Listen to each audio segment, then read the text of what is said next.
The Second Boer War, also known as the South African War, was a pivotal moment in the history of southern Africa. Fought between the British Empire and two Boer republics, the conflict lasted from 1899 to 1902 and had far-reaching consequences for the region. The Boers, descendants of Dutch settlers who had established their own independent republics in the 1850s and 1860s, fiercely resisted British attempts to annex their territories. However, by the late 19th century, the British Empire was determined to assert its dominance over southern Africa, leading to a series of tensions and disputes that eventually boiled over into full-scale war. The immediate cause of the conflict was a dispute over the rights of British immigrants in the Boer republics. However, underlying this issue were deeper concerns about sovereignty and control, as both sides sought to protect their interests in the region. The Boers, who were heavily outnumbered and outgunned by the British forces, employed guerrilla tactics and engaged in brutal sieges and skirmishes, while the British responded with a scorched earth policy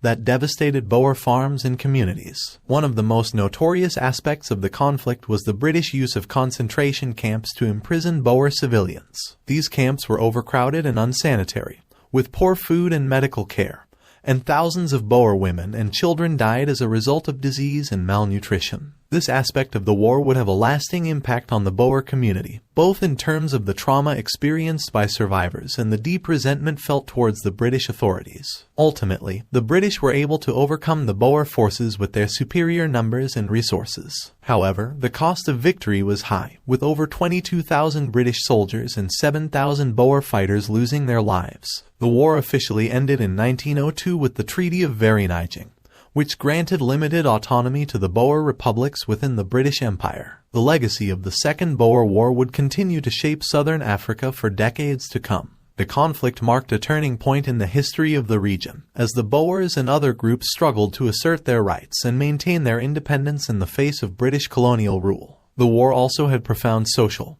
economic, and political consequences, contributing to the rise of African nationalism and laying the groundwork for the apartheid system that would be implemented in South Africa decades later.